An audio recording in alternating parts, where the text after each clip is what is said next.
నమస్కారం. కరెక్ట్‌గా 27 ఇయర్స్ అంటే 1999 అనుకుంటా రిలీజ్ అయిన సినిమా. నాకు బాగా గుర్తు. ఎందుకంటే అంతకుముందు సినిమాలు నాకు కొన్ని డిసప్పాయింట్ అయినాయి. తర్వాత రామానాయుడు గారు పిలిచి ఇలా చంద్రమహేష్ దగ్గర ఒక సబ్జెక్ట్ ఉంది చాలా బాగుంది. పోసాని కృష్ణమురళి సబ్జెక్టు విన్నాను. చాలా బాగుంది శ్రీకాంత్ నీకు అని చెప్పగానే ఇంకా ఆ టైంలో అసలు సబ్జెక్ట్ గురించి నాకు అనవసరం అండి నేను చేస్తున్న సినిమా అని అన్నాను నేను. ఎందుకంటే ఆ బ్యానర్‌లో చేయడం అలాగే సురేష్ గెస్ట్ హౌస్‌లో అనుకుంటా ఫస్ట్ టైం నేను వీళ్ళతో కలిసి నేను ఒక సబ్జెక్ట్ విన్నప్పుడు నిజంగా అదృష్టంగా ఫీల్ అయ్యాను. ఆ టైంలో నాకు ఇటువంటి సబ్జెక్ట్ రావడం అనేది కెరియర్‌కి చాలా హెల్ప్ అయింది నాకు ఆ ఫిలిం. అంటే కాన్ఫిడెన్స్ పెరిగింది. పర్ఫార్మెన్స్ వైస్‌లో కూడా. అప్పటి వరకు కొన్ని కొన్ని సినిమాలు చేసినా కూడా 'ప్రేయస్ రావే' అనేది నాకు నా సినిమా కెరియర్‌లో one of the best movie. చాలా సినిమాల్లో ఇదొక మైలురాయిగా మెలిసిపోతుంది. ఎందుకంటే ఇప్పుడు కూడా టీవీలో వస్తా ఉంటే చాలామంది ఫోన్లు చేసి మేము లాస్ట్ క్లైమాక్స్ చాలా ఫీల్ అయ్యాము, కళ్ళం నీళ్ళు వచ్చినాయి అని చెప్పడం. దానికి ఆర్టిస్టులు ఆ సినిమాలో నటించిన ఆర్టిస్టులు ఎస్పెషలీ పృథ్వీ వండర్ఫుల్. ఎందుకంటే చాలా మంచి ఆర్టిస్ట్ ఆయన. ఆయన నేను కలిసి చాలా సినిమాల్లో 'పంచదార చిలక' కూడా చాలా పెద్ద క్యారెక్టర్ చేశారు ఇద్దరు కలిసి. Wonderful artist, wonderful human being, ఒక మంచి ఫ్రెండ్. అలాగే మా బావ శివాజీ. నిజంగా ఆ రోజు రామానాయుడు గారు గనక శివాజీరాజు వద్దంటే చాలా మిస్ అయిపోయేవాళ్ళం ఆ సినిమాకి. ఎందుకంటే అటువంటి ఒక ఒక ఊపిరి ఆ లాస్ట్ క్లైమాక్స్ చేసిన పర్ఫార్మెన్స్ కానీ ఆ గాజులు పడే సీన్స్ దగ్గర నుంచి సినిమాని ఒక ఎలివేట్ చేసే క్యారెక్టర్స్ ఓన్లీ హీరో హీరోయిన్లే కాదు ఒక సపోర్ట్ క్యారెక్టర్ కూడా ఎలివేట్ చేసిన ఆ సీన్స్ పండుతాయి. అటువంటి దాంట్లో శివాజీ ఎక్స్ట్రాడినరీ పర్ఫార్మెన్స్. ఒక రకంగా నేను అన్నాను, రే బాబా నేను కాదు చేసింది అక్కడ, నువ్వే మమ్మల్ని లేపేవు సినిమాలో ఒక హీరోగా అని చెప్పడం జరిగింది. వండర్ఫుల్. ఒక మంచి ఆర్టిస్టులు దాంట్లో పడడం. అలాగే మ్యూజిక్ శ్రీలేఖ గారు. మీది ఫస్ట్ సినిమా అదే అంతకుముందు చేసే తాజ్మహల్ మర్చిపోయాను. అది నాదే అదే తాజ్మహల్ తర్వాత అవును ప్రేయస్ రావే. వండర్ఫుల్. మీ 2 సినిమాలు మంచి మ్యూజిక్ ఇచ్చారు. ఇప్పటికీ కూడా కొన్ని రీల్స్ చూస్తుంటే నీకోసం మేము ఎక్కడ నడిచి వెళ్ళినా ఆ సాంగ్ వేయడు, లేకపోతే నేను మా మిసెస్ కలిసి వెళ్తుంటే ఆ సాంగ్ వేయడు, లేకపోతే ఏ హీరోయిన్ పక్కన ఉంటే ఆ సాంగ్ వేసాడు. ఇది జరుగుతూ ఉంటుంది.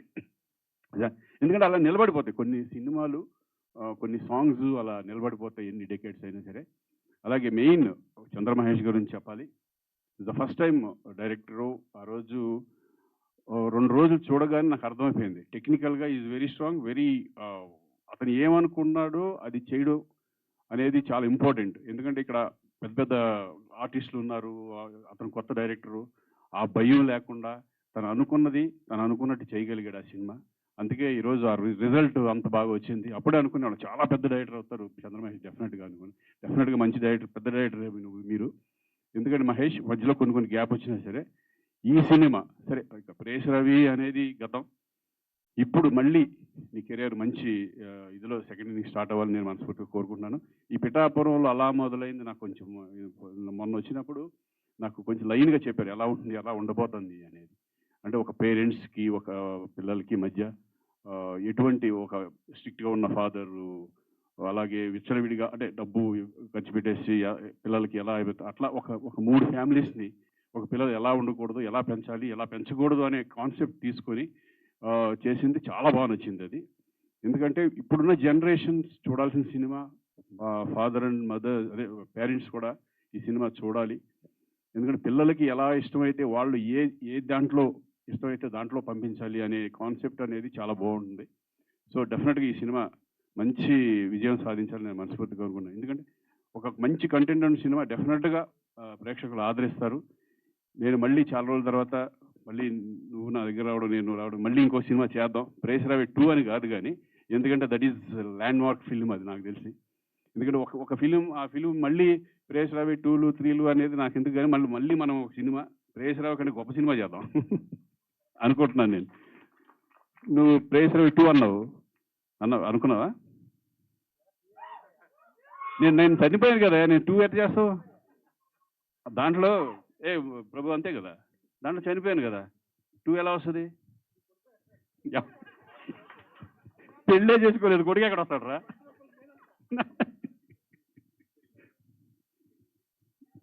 ఇంకో కథ ఎందుకని 'ప్రేయస్ రావే 2' అని పెడదాం. అట్లాగా? అర్థం లేదు. సెకండ్ అంటే హౌ అలా కాదు సార్. ప్రేయస్ రవిలో ఏంటంటే మిమ్మల్ని డబ్బు సంపాదించుకుని రమ్మని చెప్తాడు ఫాదరు, హీరోయిన్ ఫాదర్. మీరు వెళ్ళే చూపులో ఆయన పెళ్లి చేస్తారు. పెళ్లి చేసిన తర్వాత రకరకాల ట్విస్టులు అండి. ఇక్కడి నుంచి వేరే ఇంకో కోణంలో అయితే ఎలా ఉంటుంది అని అలా స్టార్ట్ అవుతుంది సార్. మనం రేపు కూర్చొని అదే. So wonderful.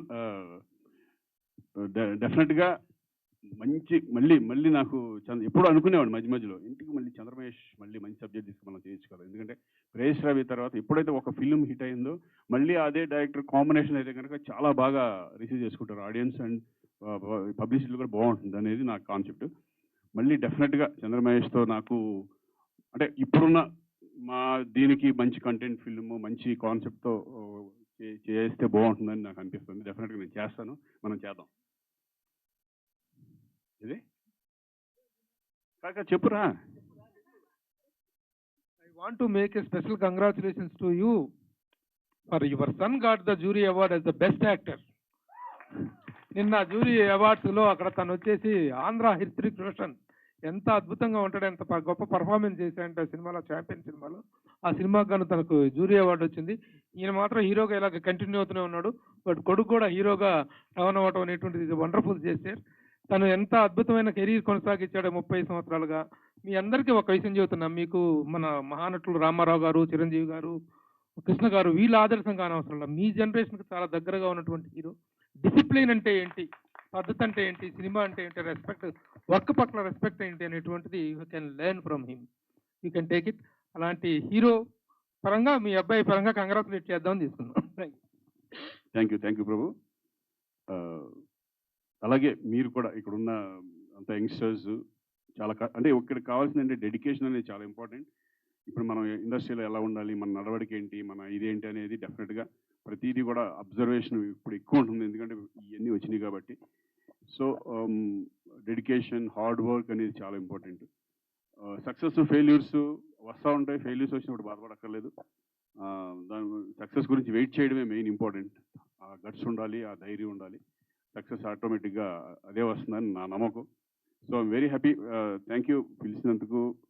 మళ్ళీ ఈ పిఠాపురంలో అలా మొదలైన ఫిలిము మంచి సక్సెస్ అవ్వాలని మనస్ఫూర్తిగా కోరుకుంటున్నాను. All the best entire team and entire crew. All the best. Thank you. Thank you, sir. Thank you so much.